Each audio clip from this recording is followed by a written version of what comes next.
Welcome to Infidelity Tales Lab. We're grateful you've chosen to join us today. Tell us, which part of the world are you watching from? Big city? Small town? Country? We'd love to know.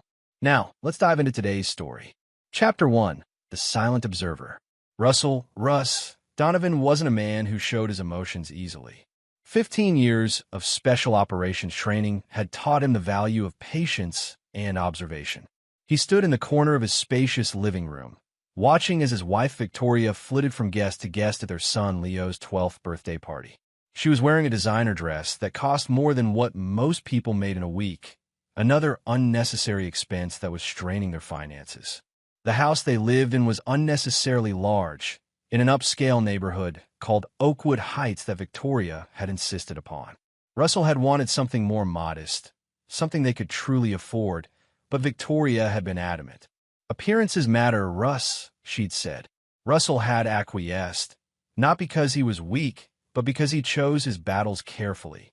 Russell sipped his whiskey, observing the dynamics of the room. Victoria was laughing too loudly at something Nathaniel Henderson had said. Henderson, their neighbor and local real estate magnate, had his hand placed just a little too low on Victoria's back. Most people wouldn't notice, but Russell did.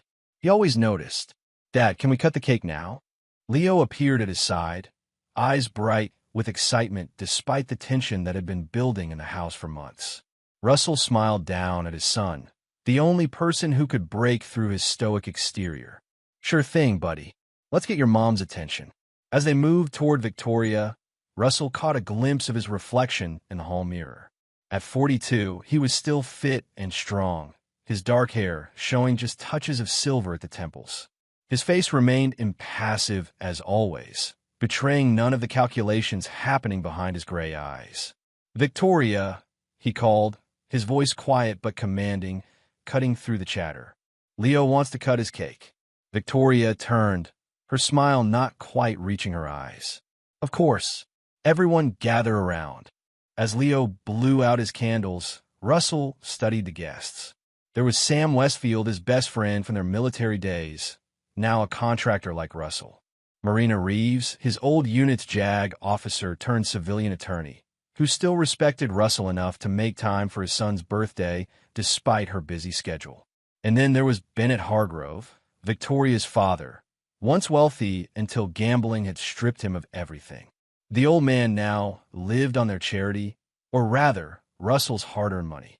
The cake was served, and Russell moved through the crowd, exchanging pleasantries but saying little.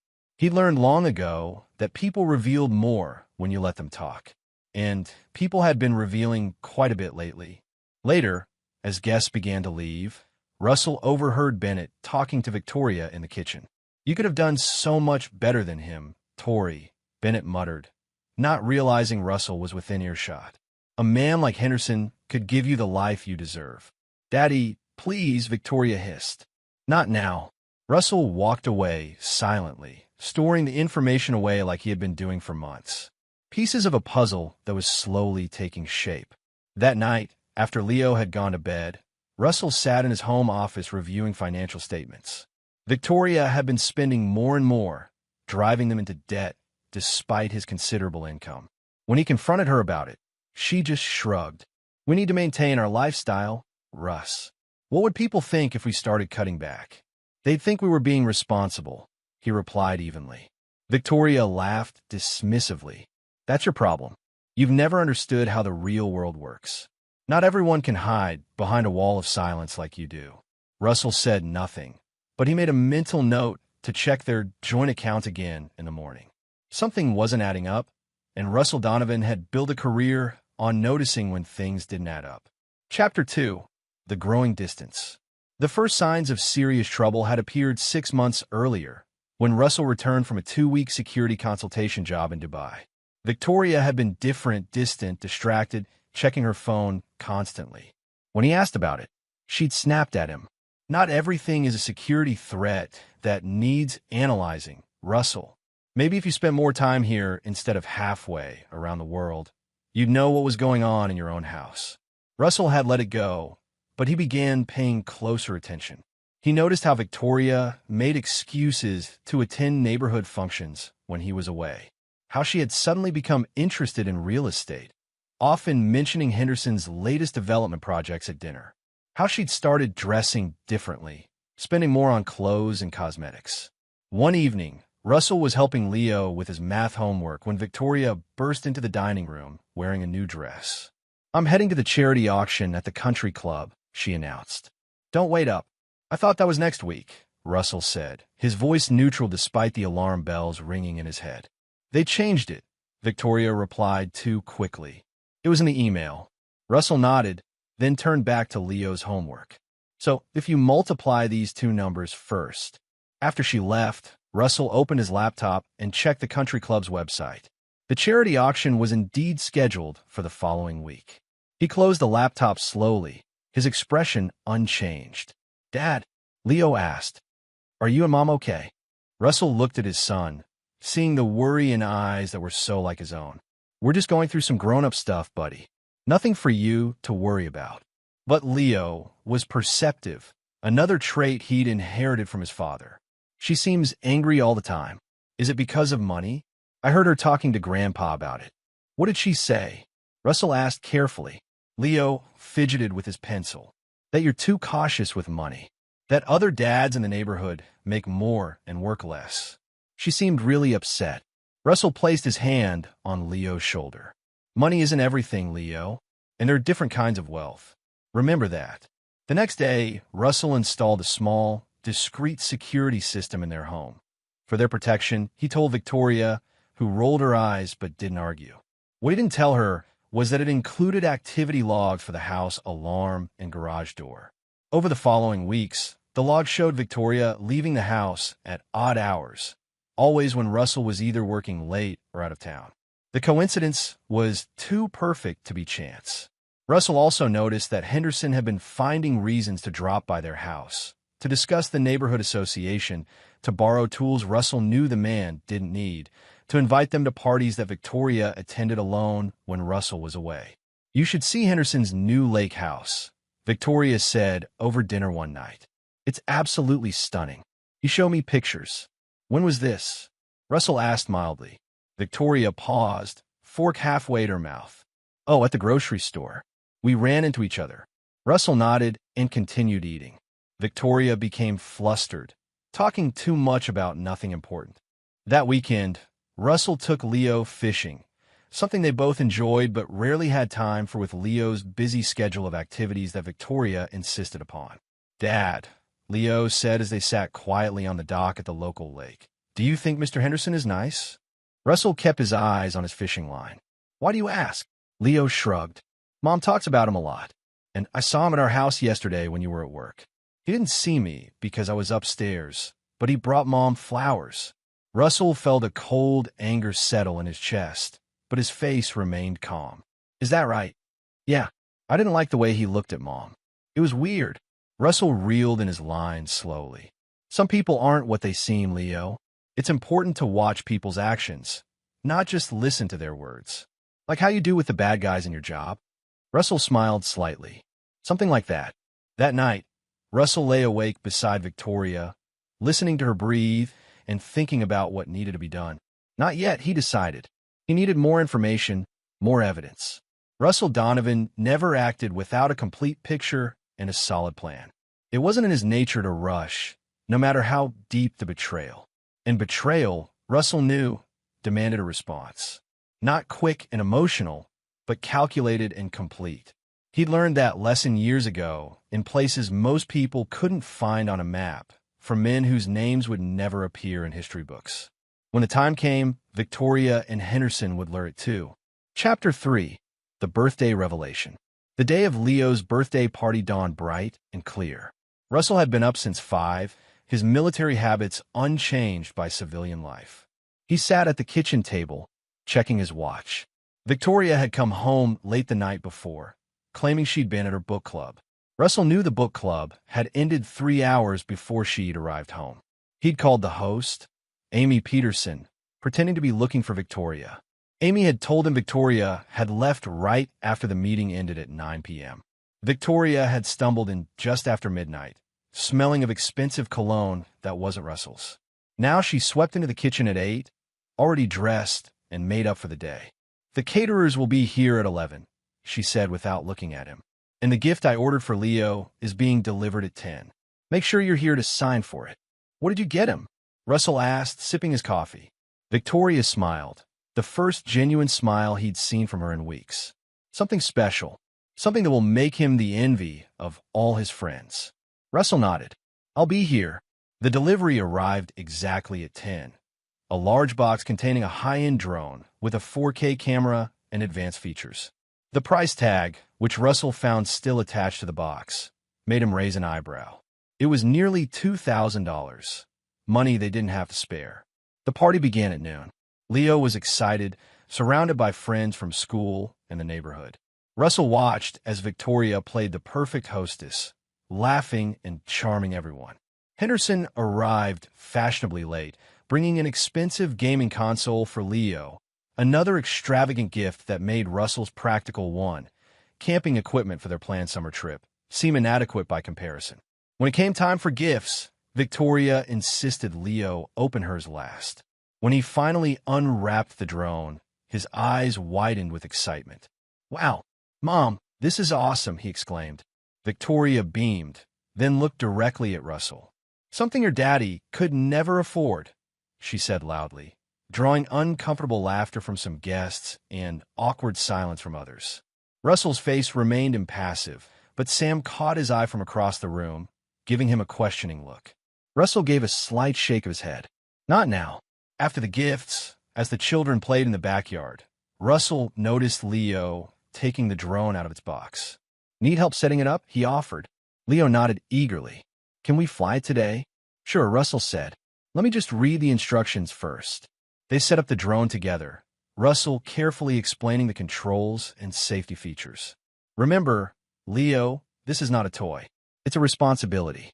You need to be careful where you fly it." Leo nodded solemnly. "I will, Dad. I promise." The party wound down around 4, with Victoria showing the last guests out while Russell cleaned up in the kitchen. He noticed Henderson lingering, speaking quietly with Victoria at the door. They stood too close, their body language intimate and familiar. Russell turned away, continuing to load the dishwasher as if he hadn't seen. An hour later, Leo came running into the house, tears streaming down his face. Russell was instantly alert. "What's wrong, buddy?" "The drone," Leo sobbed. "It flew into Mr. Henderson's window. It recorded him and Mommy." He couldn't continue, overcome by his crying. Russell knelt down, placing his hands on Leo's shoulders. "Slow down, Leo. Take a deep breath. Tell me what happened." Leo wiped his eyes, trying to calm himself. "I was practicing with the drone in the backyard like you showed me. But I lost control, and it flew toward Mr. Henderson's house. It went right up to his bedroom window." He paused, looking ashamed. "I could see through the camera on my controller. Mom was there with Mr. Henderson. They were kissing and stuff. I got scared and tried to fly the drone away, but it hit the window and fell. I ran over to get it, but they saw me. Mom looked really mad. She told me to go home and not say anything to you." Russell kept his face calm despite the rage building inside him. "You did the right thing by telling me, Leo. Can I see the drone?" Leo handed over the slightly damaged drone. "The memory card is still in it. It records everything automatically." Russell nodded, taking the drone. "Why don't you go upstairs and play your new video games? I need to check if the drone can be fixed." After Leo went upstairs, Russell removed the memory card and plugged it into his laptop. The footage was clear and damning. Victoria entering Henderson's house, being led upstairs to the bedroom. The drone had captured several minutes through the window before crashing. There was no mistaking what was happening or who was involved. Russell copied the files to a secure drive, then replaced the memory card in the drone. He sat motionless at his desk for several minutes, his mind working through scenarios and outcomes. Then he picked up his phone and called Marina Reeves. "Marina, it's Russell. I need to meet with you. Tomorrow morning, if possible. It's important. Is everything okay, Russ?" Marina asked, concern evident in her voice. "No," Russell replied, "but it will be." When Victoria returned home an hour later, her face was flushed and she wouldn't meet Russell's eyes. "We need to talk about the drone," Russell said calmly. Victoria's eyes darted to his. "What about it?" Leo crashed it. I'm going to try to repair it tomorrow. Relief flooded Victoria's face. Oh, well, he needs to be more careful with expensive things. Russell studied her, noting the lipstick smudged at the corner of her mouth, the slight disarray of her carefully styled hair. Yes, he said finally, we all need to be more careful. That night, as Victoria slept beside him, Russell lay awake, his mind working through his next moves like a chess master planning 10 steps ahead. By morning, he had his plan. Victoria and Henderson had made a critical error in judgment, underestimating him because of his quiet nature. They were about to learn what his enemies overseas had learned the hard way. Russell Donovan was not a man to be betrayed. Chapter 4. Strategic Withdrawal. The morning after Leo's birthday party, Russell rose before dawn. He packed a small bag with essentials and quietly entered Leo's room. He gently woke his son. Leo, he whispered, I need you to come with me for a little while.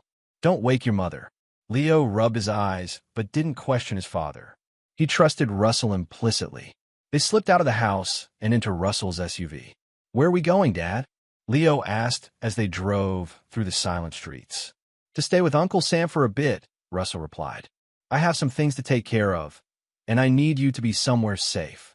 Sam Westfield lived in a comfortable ranch house on the outskirts of town. He answered the door immediately when Russell called, taking one look at their faces and ushering them inside without question.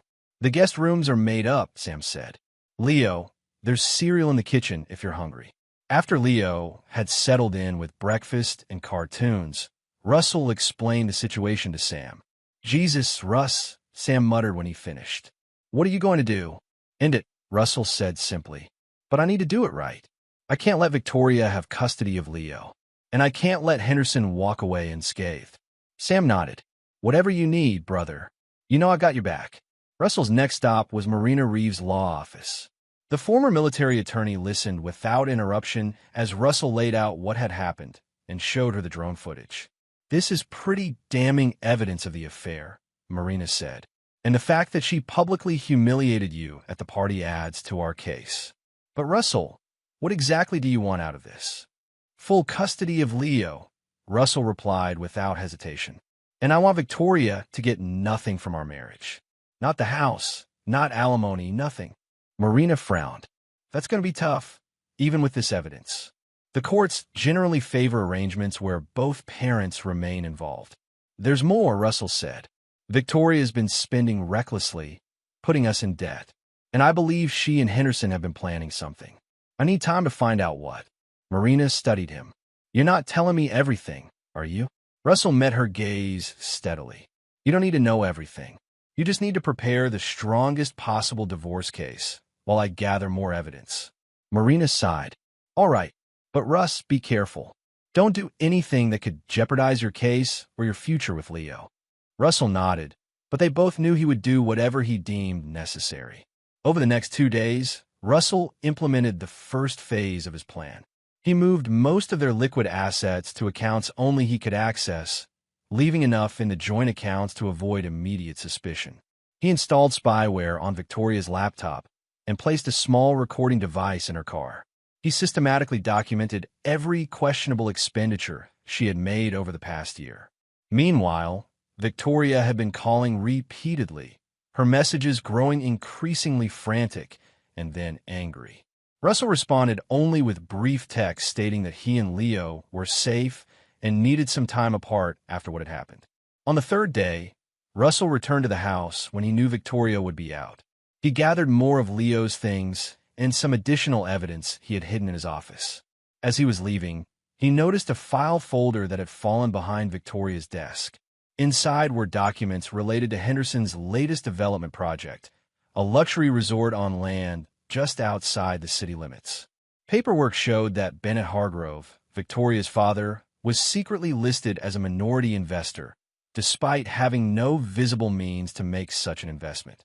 Russell photographed everything, then replaced the file exactly as he had found it. Another piece of the puzzle had fallen into place.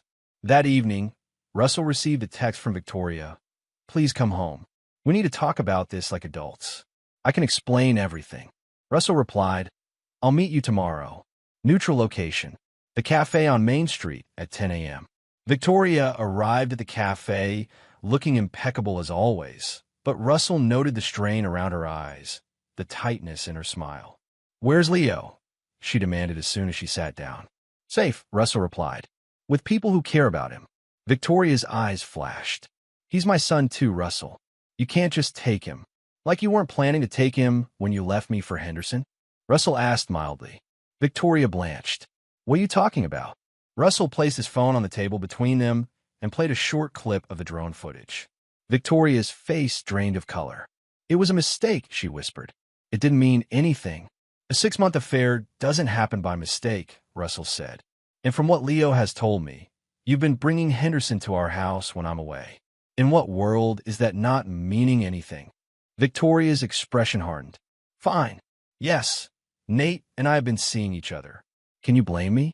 You're never home, and when you are, you're emotionally absent. Nate makes me feel alive, appreciated, and wealthy." Russell added, "That comment at Leo's party wasn't subtle, Victoria." She had the grace to look ashamed. "I shouldn't have said that. But it's true, isn't it? You've never been ambitious enough. We could have had so much more." Russell studied her, seeing clearly for the first time the stranger he had married. "I'm filing for divorce. I want full custody of Leo." Victoria laughed bitterly. "Good luck with that. No judge is going to give full custody to a father who's constantly traveling for work. And besides, you can't afford the legal battle. I've seen our finances." "Have you?" Russell asked quietly. Something in his tone made Victoria pause. "What have you done?" "What I needed to do to protect my son," Russell replied. "That's all you need to know for now." He stood to leave. Victoria grabbed his wrist. "Don't do this, Russ. We can work something out. For Leo's sake." Russell looked down at her hand until she released him. "You should have thought about Leo before you started sleeping with our neighbor and planning to leave me." He turned to go, then looked back. "By the way, tell your father his investment with Henderson is interesting. I wonder where he got the money." The color drained from Victoria's face again. "How did you?" "I noticed things, Victoria. I always have. You and Henderson just never took me seriously enough to realize that." Russell walked away, leaving Victoria staring after him in shock. Back at Sam's house, Russell reviewed what he had learned. Victoria and Henderson were clearly planning something involving the resort development, with Bennett Hargrove somehow involved despite his financial ruin. The pieces were starting to fit together, but Russell needed more information. That night, after Leo was asleep, Russell shared his suspicions with Sam. "I think Henderson is using Victoria and her father for something related to this resort development," he said. "Bennett doesn't have the money to be an investor." Sam frowned. "Money laundering?" Russell shook his head. "I'm not sure yet, but I'm going to find out. And when I do, I'm going to make sure Victoria, Henderson, and anyone else involved pays for what they've done." Sam looked troubled. "Just be careful, Russ. Don't cross any lines you can't come back from." Russell's expression was cold. "They crossed those lines first when they involved my son in their schemes. There's no coming back from that." Chapter 5. The Plan Forms. Russell spent the next week gathering intelligence like he would for any military operation. He used contacts from his security work to run deep background checks on Henderson and Bennett Hargrove. He studied the resort development plans and ownership structures. He monitored Victoria's activities through the surveillance he had set up. What emerged was a picture more complex than a simple affair. Henderson's resort project was being built on land that had been rezoned from agricultural to commercial under suspicious circumstances. Bennett Hargrove, despite his gambling debts, was listed as owning a 10% share. And Victoria had been making regular cash withdrawals from their joint accounts for months, money that couldn't be accounted for in her spending. Russell also discovered that Henderson had a pattern of using romantic relationships to further his business interests. 3 of his previous development projects had involved partnerships with men whose wives or daughters Henderson had been involved with. In each case, the developments had proceeded despite local opposition or regulatory concerns. "He's using Victoria to get to something," Russell told Marina during one of their meetings. "And I think her father is involved somehow." Marina reviewed the documents Russell had brought. "This is circumstantial at best, Russell. It doesn't prove any wrongdoing. Not yet, Russell agreed. But it will. Marina gave him a concerned look. What are you planning? Russell shook his head. The less you know, the better. Just be ready when I give the word. That evening, Russell received an unexpected visitor at Sam's house, Bennett Hargrove himself. I know Leo is here, the older man said when Russell answered the door. Victoria is beside herself with worry. Is she? Russell replied coldly. Or is she worried about what else I might know? Bennett shifted uncomfortably. Look, Russell, I know things are difficult right now, but cut the act, Bennett, Russell interrupted. I know about your involvement in Henderson's resort project. What I don't know is where you got the money to invest, given your gambling debts. Bennett's face hardened. You've always looked down on me, haven't you? The blue-collar soldier who married into what he thought was money, only to discover the well had run dry. I never cared about your money, Russell said.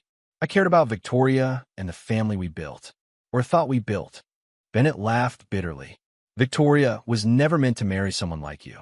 She has ambitions, dreams that you could never fulfill. Like being with a man who uses her for his business schemes? Russell asked. Henderson has a history, Bennett. He's using both of you. A flicker of uncertainty crossed Bennett's face before he masked it. You don't know what you're talking about. Nathaniel is helping us secure our future, something you failed to do. Is that what he told you? Interesting. Russell leaned against the doorframe. Tell Victoria that Leo is staying with me for now. And tell Henderson that I'm watching every move he makes. After Bennett left, Russell called an old contact from his military days who now worked in banking compliance. Doug, I need a favor, Russell said when the man answered. I need to know about any unusual transactions involving Nathaniel Henderson, Bennett Hargrove, or Victoria Donovan in the last year. That's pushing some boundaries, Russ, Doug replied cautiously. I know, but it's important. Family important. There was a pause. Give me a couple of days. 2 days later, Doug called back. You were right to be suspicious. There's been a series of wire transfers from offshore accounts to a shell company that then invested in Henderson's resort project. Bennett Hargrove is listed as the owner of the shell company, but the money isn't his. Whose is it? Russell asked. Can't say for sure, but the trail leads back to some people you don't want to be involved with. The kind that don't ask nicely when they want their money back. Russell thanked Doug and hung up, his mind racing. The picture was becoming clearer. Henderson was using dirty money for his development, funneling it through Bennett to make it appear legitimate. And Victoria, whether she fully understood it or not, was complicit. That night, Russell formulated his plan. It would require precision timing, careful documentation, and a willingness to push legal boundaries, all skills he had honed during his military career. By morning, he had every step mapped out. First, he needed to get Victoria and Henderson to believe they had the upper hand. He sent Victoria a message agreeing to discuss a divorce settlement, suggesting that he would be willing to compromise on custody if she was reasonable about financial terms. Then he contacted a real estate developer who competed with Henderson, offering information about potential irregularities in the resort project in exchange for financial backing for his legal battle with Victoria. The developer, eager to derail his rival's project, agreed immediately. Next, Russell reached out to a journalist he had helped during a previous security consultation, promising an exclusive story about corruption in local development projects. The journalist, sensing a career-making expose, was eager to investigate. Finally, Russell briefed Sam and Marina on their roles in the plan. This is walking a fine line, Russ, Marina warned. If you go too far, you could lose everything, including Leo. I know the risks, Russell replied, but I also know what's at stake. Henderson and Victoria thought they could use my son as a pawn in their game. They're about to learn that was their biggest mistake. As the pieces of his plan fell into place, Russell felt a cold satisfaction. For months, Victoria and Henderson had underestimated him, seeing his quiet demeanor as weakness. They had never understood that his silence was not the absence of thought, but the presence of calculation. Now they would learn the true cost of betrayal. Chapter 6. Setting the Trap. The key to Russell's plan was making Victoria and Henderson believe they were winning while he systematically dismantled their scheme from the shadows. He arranged a meeting with Victoria and her newly hired divorce attorney, a slick operator named Philip Conrad, who was known for aggressive tactics. "I'm prepared to be reasonable about this," Russell told them, projecting an air of resignation. "I want what's best for Leo." Conrad smiled smugly. "My client is pleased to hear that. We propose joint custody, with Leo primarily residing with his mother. And of course, Mrs. Donovan will retain the house and receive appropriate spousal support." Russell appeared to consider this. "I'll need to think about it and discuss it with Leo." "Leo is 12, Victoria snapped. "He doesn't get to decide these things." "No," Russell agreed mildly. "But his feelings matter to me." After the meeting, Russell put the next phase of his plan into motion. He arranged for Leo to speak with a child psychologist who specialized in custody cases, carefully documenting his son's distress over his mother's affair and her behavior toward Russell. Meanwhile, the journalist Russell had contacted began investigating Henderson's development project, asking questions about the rezoning process and the source of funding. Russell anonymously provided documents showing Bennett Hardro's sudden financial recovery and investment in the project, raising questions about where the money had come from. Henderson, predictably, responded by accelerating his timeline. Construction equipment appeared at the resort site, and there was a splashy announcement in the local press about groundbreaking ceremonies. Victoria began moving personal items out of the house when she thought Russell wouldn't notice, preparations for a new life with Henderson once the divorce was finalized. Russell allowed all of this to happen while he worked behind the scenes. He met with Doug again, this time bringing Marina along to document what they learned about the money trail. He had the competing developer inspect the resort site, confirming that Henderson was cutting corners on environmental requirements and safety regulations. Most crucially, Russell had Sam, who worked in IT security, help him recover deleted emails from Victoria's laptop that showed she was fully aware of the questionable financing behind Henderson's project. In one particularly damning exchange, she discussed with Henderson how they would use Leo's custody to pressure Russell into a quick divorce settlement so they could move forward with their plans. "They're planning to use Leo as leverage," Russell told Marina, showing her the emails. "They think I'll give up everything else to maintain my relationship with my son." Marina's expression hardened. "This changes things. We can use this to argue that Victoria is putting her own interests above Leo's welfare." The trap was nearly set. Russell made one final move. He contacted Henderson directly, requesting a man-to-man meeting. "I want to clear the air," Russell told him when they met at a local bar. "This situation has gotten out of hand." Henderson, confident in his position, was condescending. "I'm glad you're being sensible, Russell. Victoria was concerned you might make this difficult." "I just want what's fair," Russell replied, carefully nursing a single beer while Henderson drank heavily. "And I want to understand what your intentions are regarding my son." Henderson waved a dismissive hand. "Leo will be well taken care of. Victoria and I plan to marry once the divorce is finalized. The boy will want for nothing. And the resort project? I understand Leo's grandfather is an investor." Henderson's eyes narrowed slightly. "Bennett has made some smart financial decisions lately. It's none of your concern." Russell nodded thoughtfully. "Of course. I was just curious about the timing, given his previous financial troubles." Henderson leaned forward. "Let me be clear, Russell. The sooner you accept that you've lost, the better for everyone. Victoria doesn't want you. She never really did. You were a placeholder until something better came along." He smiled cruelly. "And I'm something better." Russell kept his expression neutral despite the rage burning inside him. "I appreciate your honesty, Nathaniel." As Henderson continued drinking and gloating, Russell asked casual questions about the resort project, encouraging the developer to boast about his plans and the profits they would generate. By the end of the evening, Henderson had revealed far more than he intended about the project's financing and the corners being cut to maximize returns. Russell recorded every word. That night, he finalized his preparations. Everything was in place for the trap to spring. The evidence compiled, the witnesses prepared, the legal documents drafted.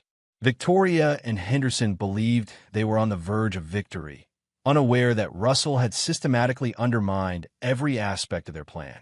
Tomorrow would be the day of reckoning. As Russell checked on the sleeping Leo, he felt a calm certainty. Those who had betrayed him were about to learn the consequences of their actions. And Russell Donovan was not a man who forgave betrayal, not from his wife, not from anyone. Chapter 7. Spring the Trap. The trap was sprung with precise timing. The morning began with a court hearing for temporary custody arrangements during the divorce proceedings. Victoria arrived with Conrad, confident that her status as the mother would give her the advantage. She faltered when she saw Russell sitting calmly beside Marina, a thick folder of documents on the table before them.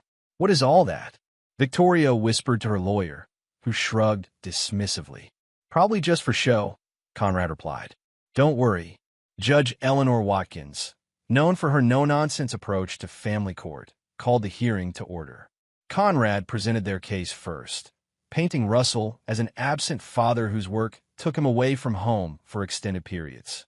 He emphasized Victoria's role as the primary caregiver and suggested that maintaining Leo's residence with his mother would provide stability during a difficult transition.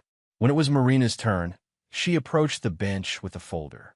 "Your Honor, before we proceed with our arguments regarding temporary custody, we would like to present evidence of Ms. Donovan's misconduct that directly bears on her fitness as Leo's primary caregiver." Conrad jumped to his feet. "Objection. This is a custody hearing, not a trial for my client's alleged misconduct." Judge Watkins frowned. "I'll hear what Ms. Reeves has to present, and then determine its relevance." "Proceed, Counselor."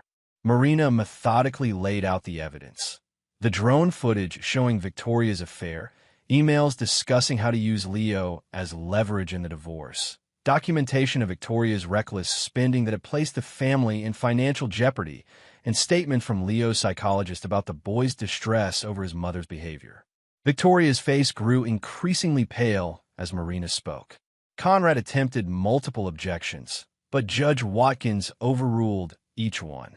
"Additionally, Your Honor," Marina continued, "we have evidence suggesting Ms. Donovan is involved in questionable financial dealings with her paramour, Nathaniel Henderson, which could place Leo in an unstable and potentially illegal environment." At this, Victoria gasped audibly. Conrad leaned over, whispering furiously in her ear. Judge Watkins reviewed the materials, her expression growing more severe by the minute. Finally, she looked up. "In light of this evidence, I am granting temporary full custody to Mr. Donovan, with supervised visitation for Ms. Donovan pending further investigation of these allegations. This court takes very seriously any attempt to use a child as leverage in divorce proceedings." Victoria stood shakily. "Your Honor, I—" "Sit down, Ms. Donovan." Judge Watkins interrupted sharply.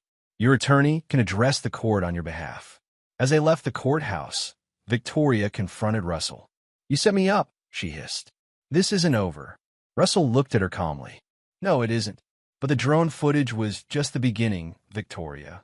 You might want to warn Henderson to check the news this afternoon." While Victoria rushed to call Henderson, Russell moved to the second phase of his plan.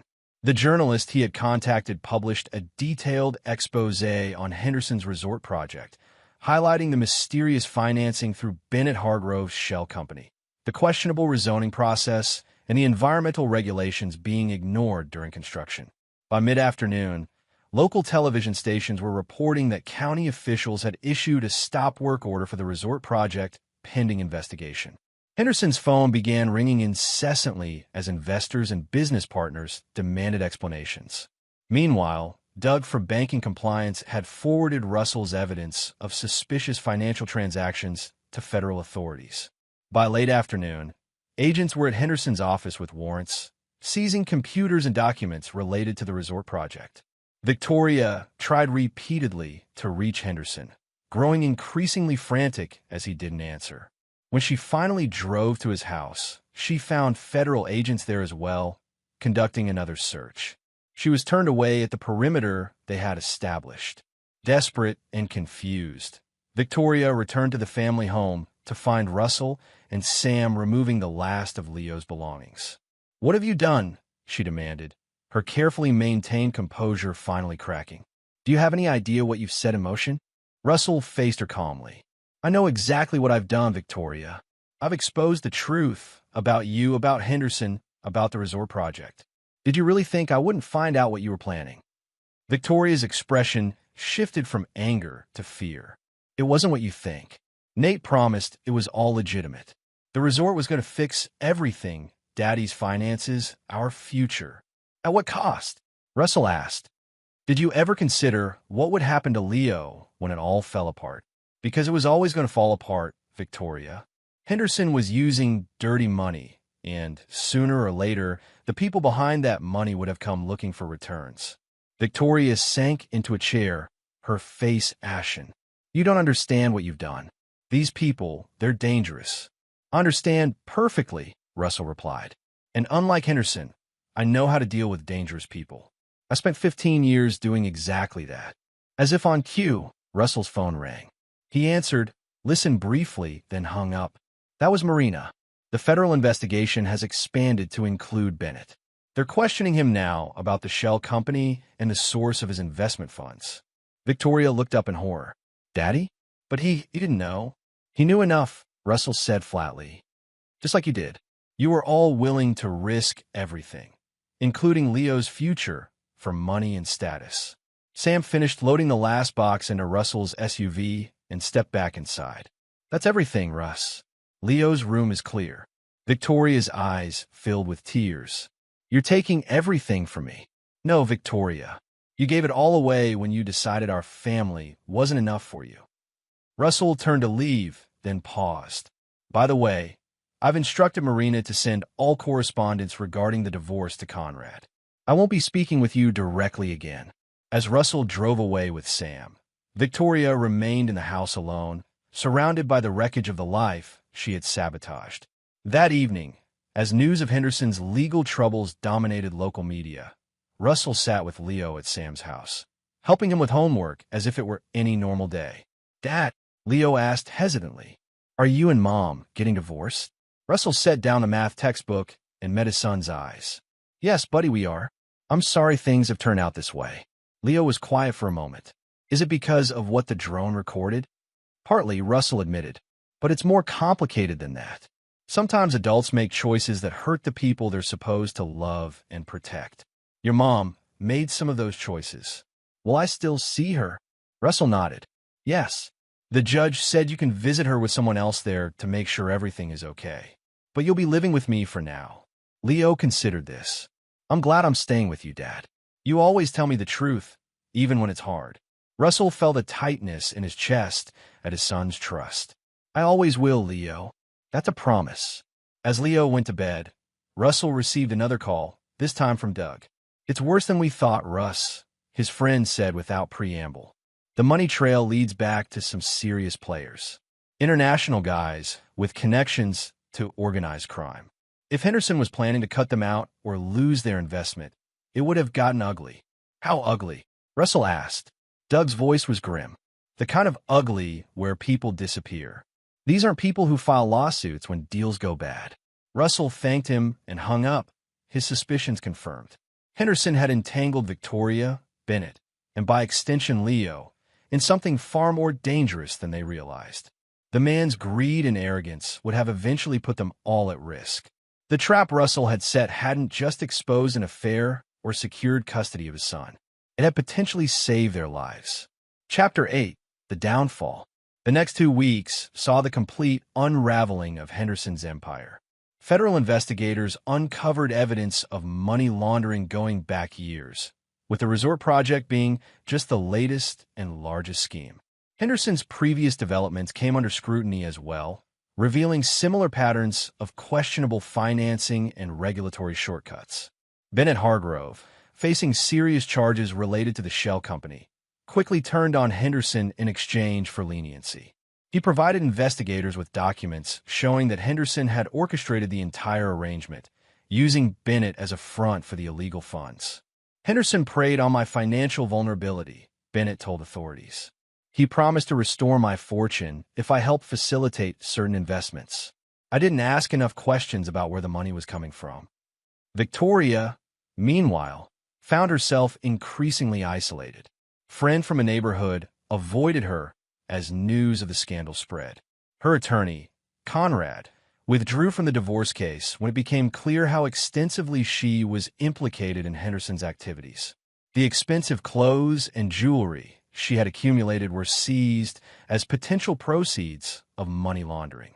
Russell watched it all unfold from a distance, focused on establishing a stable new routine for Leo. He found a smaller house in a different neighborhood, enrolled Leo in therapy to help him process the family's dissolution, and arranged his work schedule to maximize his time at home. One evening, Marina called with news from the divorce proceedings. Victoria's new attorney is proposing a settlement, she said. Given her current circumstances, she's willing to concede full legal custody to you, with limited supervised visitation. She's also not contesting the financial terms we proposed. No alimony, no claim on the retirement accounts. Russell confirmed. None, Marina replied. To be honest, Russell, she's in no position to demand anything.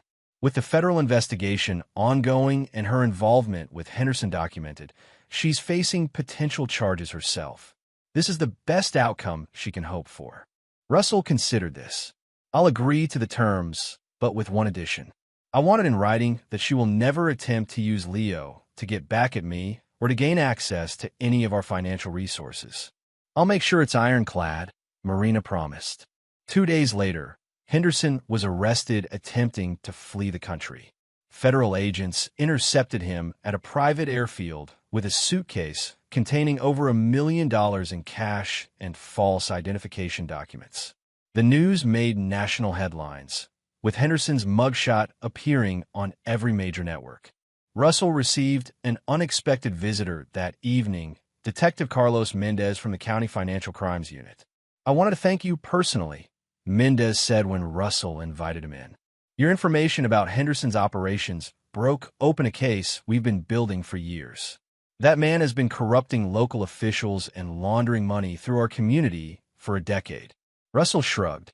I was protecting my family. The rest was collateral damage. Mendez studied him knowingly. I've read your service record, Mr. Donovan. I don't believe for a second that you didn't know exactly what you were setting in motion. Does it matter? Russell asked. Not to me, Mendez replied. Henderson got what he deserved. But I am curious. How did you know to look into his financing? Russell considered his answer carefully. When you've spent as much time as I have in regions where legitimate business and criminal enterprise overlap, you develop an instinct for when something doesn't add up. Henderson was building an empire that mathematics couldn't explain. Mendez nodded. Well, whatever your methods, the result is a corrupt developer facing justice and potentially dozens of compromised officials being exposed. Not a bad outcome for what started as a domestic dispute. After the detective left, Russell sat alone in his living room, reflecting on the chain of events that had led to this point. He felt no satisfaction, no joy in Henderson's downfall or Victoria's humiliation. What he felt was a cold, clear certainty that justice had been served. They had conspired to take everything from him, his son, his dignity, his future. Instead, they had lost everything themselves. His phone rang, displaying Victoria's number. Russell let it go to voicemail. A few minutes later, a text message appeared. Please, Russ, I need to talk to you. Everything's falling apart. Russell deleted the message without replying. Victoria had made her choices. Now she would live with the consequences. The following day, Russell received a call from Sam, who had contacts in federal law enforcement. Thought you should know, Sam said. They found evidence that Henderson was skimming from the investors behind the resort project. These aren't people who forgive that kind of thing. He's being moved to protective custody. And Victoria? Russell asked. She's cooperating with investigators, Sam replied, trading whatever information she has for immunity. But her reputation is destroyed. No one in town will have anything to do with her now. Russell thought about Leo, who was slowly adjusting to their new life. The boy still asked about his mother occasionally, but with decreasing frequency as the weeks passed. Has Bennett said anything about me?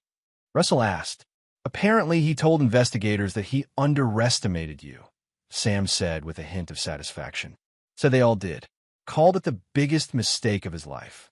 Russell ended the call and went to check on Leo, who was working on a science project in his room.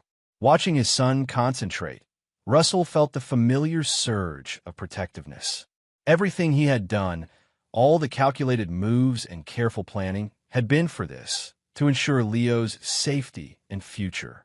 What Victoria and Henderson never understood was that Russell Donovan would stop at nothing to protect what was his. They had mistaken his quietness for weakness, his patience for passivity. It was a miscalculation that had cost them everything. Chapter 9. The Legacy of Betrayal. 3 months after Henderson's arrest, the full extent of his criminal operation had been exposed. The resort project land sat abandoned, construction equipment removed, the once ambitious development reduced to architectural drawings that would never be realized. Henderson himself remained in federal custody, facing decades in prison for money laundering, wire fraud, and numerous other financial crimes. Bennett Hargrove had received a more lenient sentence in exchange for his testimony, but at 72, even 5 years in a minimum security facility felt like a life sentence. His reputation, the thing he had valued above all else, was irreparably destroyed. Victoria had avoided criminal charges through her cooperation with federal authorities, but the price was steep. Her immunity deal required her to testify against both Henderson and her father, earning her their hatred along with public scorn. She had been forced to sell most of her possessions to pay legal fees and had moved to a small apartment on the other side of town. Russell had heard through Marina that Victoria had found a job as a receptionist at a dental office, a far cry from the luxury lifestyle she had once enjoyed. Her supervised visitations with Leo were awkward and strained, the boy increasingly reluctant to spend time with the mother who had betrayed his father and upended his life. One evening, as Russell was working in his home office, the doorbell rang. He checked the security camera he had installed and was surprised to see Victoria standing on his porch. She looked different, her designer clothes replaced by simple jeans and a sweater, her hair unstyled, her face free of makeup. Russell considered not answering, but Leo was at a friend's house, and he wanted to hear what Victoria thought was important enough to warrant an unannounced visit. "What do you want, Victoria?" he asked, standing in the doorway without inviting her in. "I just wanted to talk," she said, her voice lacking the confidence it once held. "I've been doing a lot of thinking during all of this." And Russell kept his tone neutral. "I wanted to apologize," Victoria said, looking down. "I know it doesn't change anything, but I am sorry for what I did to you and Leo. I got caught up in Henderson's promises, in the lifestyle he dangled in front of me. I convinced myself that you and Leo would be better off in the long run." Russell studied her, noting the dark circles under her eyes, the weight she had lost, the nervous way she fidgeted with her purse strap. For a moment, he remembered the woman he had once loved, before ambition and greed had consumed her. "Why are you really here, Victoria?" he asked. She looked up, tears in her eyes. "I miss Leo. The supervised visits are so formal, so cold. He barely speaks to me. I was hoping that we could work something out. For his sake." "For his sake," Russell repeated. "Not for yours." "Of course I want to rebuild my relationship with my son," Victoria admitted. "But I understand now how selfish I've been. I want to make things right, if that's even possible." Russell considered her words, searching for manipulation or deceit. He found only desperation and regret. "Leo is starting to heal," he said finally. "He's doing well in school again, making friends in the new neighborhood, getting back to being a normal kid." "I'm glad," Victoria said softly. "He deserves that." "Yes, he does," Russell agreed. "Which is why nothing is going to change, Victoria. The custody arrangement stays as it is. Leo stays with me. Your supervised visits continue until the court decides otherwise." Victoria's face fell. "I understand, but maybe in time." "No," Russell interrupted, his voice hardening. "There is no in time. There is no reconciliation. You didn't just betray me, Victoria. You betrayed our son. You were willing to use him as a pawn in your game with Henderson. That's something I will never forgive." "Russ, please," Victoria whispered, tears streaming down her face now. "People make mistakes.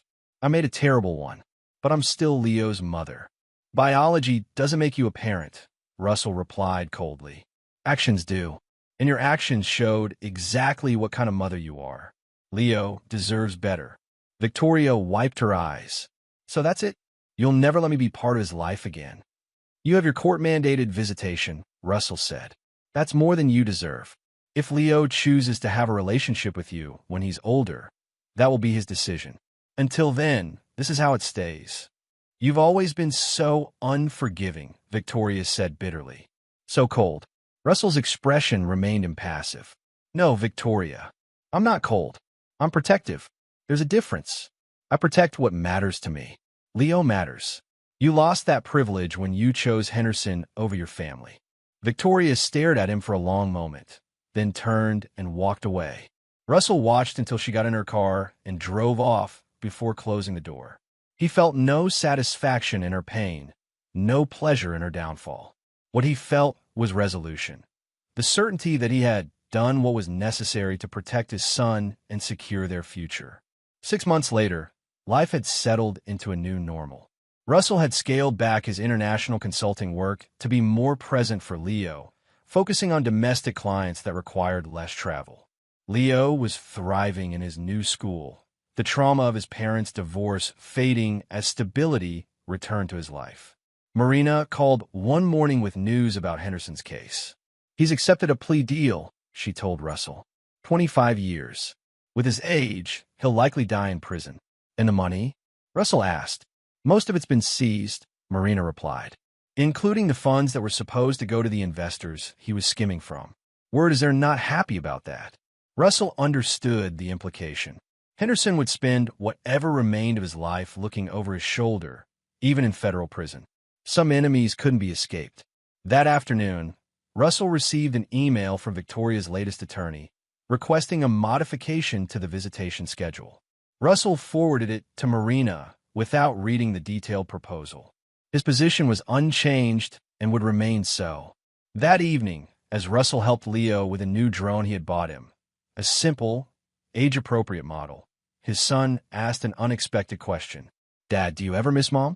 Russell set down the controller and considered his answer carefully. I miss the person I thought she was, he said honestly. But that person didn't exist. Leo nodded thoughtfully. Grandpa Bennett writes me letters from prison sometimes. He wants me to forgive him. And do you want to? Russell asked. Leo shrugged. I don't know. He's still my grandpa, but he did bad things. People make choices, Leo, Russell said. And those choices have consequences. Sometimes forgiveness is possible. Sometimes it isn't. That's something you'll have to decide for yourself when you're older. What about you? Leo asked. Will you ever forgive Mom or Grandpa? Russell looked at his son, seeing the genuine curiosity in his eyes. No, he said simply. Some betrayals can't be forgiven. Leo considered this, then nodded again. Understand. Russell knew his son didn't fully comprehend yet. Couldn't, at his age, but someday he would. Someday Leo would understand that there were lines that, once crossed, could never be uncrossed. That some actions permanently altered the course of relationships, of lives. That Russell's unforgiveness wasn't about holding a grudge. It was about recognizing an immutable truth. Victoria, Henderson, and Bennett had all made their choices. Russell had simply ensured they faced the consequences. A year to the day after Leo's fateful birthday party, Russell received a letter from Bennett, sent through his attorney. The old man was apparently in poor health, the stress of imprisonment taking its toll. He was seeking reconciliation before it was too late, offering what remained of his assets to be placed in a trust for Leo. Russell wrote a brief response. Leo will inherit nothing from you but the truth of your actions. He shared Bennett's letter with Leo, allowing his son to make his own decision about responding. Leo chose to send a simple get-well card with no personal message. It was more than Russell would have done, but he respected his son's choice. Victoria continued her supervised visits, though they grew increasingly infrequent as Leo's activities and interests pulled him in other directions. She had stopped trying to change the arrangement, finally accepting the limitations Russell had established. At Leo's 13th birthday party, a small gathering at their new home with a few close friends, Sam pulled Russell aside. You know, most men would have been destroyed by what happened to you, he said quietly. But you turned it around completely. You beat them at their own game. Russell watched Leo laughing with his friends, healthy and whole despite everything that happened. It wasn't a game to me, Sam. It was survival. Still, you have to admit there's some satisfaction in knowing they all got exactly what they deserved. Russell considered this. Justice isn't about satisfaction. It's about balance. They disrupted the balance. I restored it. Sam chuckled. Always the philosopher. But between us, you're glad Henderson is rotting in prison and Victoria is barely scraping by, aren't you? I'm glad Leo is safe, Russell replied. The rest is collateral damage. But later that night, alone in his study, Russell allowed himself a rare moment of reflection. He looked at a photo of Leo from the days before everything had fallen apart, and next to it, a recent school picture showing a more mature, confident boy emerging from the shadow of family trauma. Russell had never sought revenge for its own sake. What he had sought was justice, protection, and a future for his son untainted by the corruption and betrayal that had threatened to engulf them. He had achieved all three. Victoria, Henderson, and Bennett had failed to understand the most fundamental truth about Russell Donovan. He was not a man who forgave betrayal. Not from his wife. Not from anyone.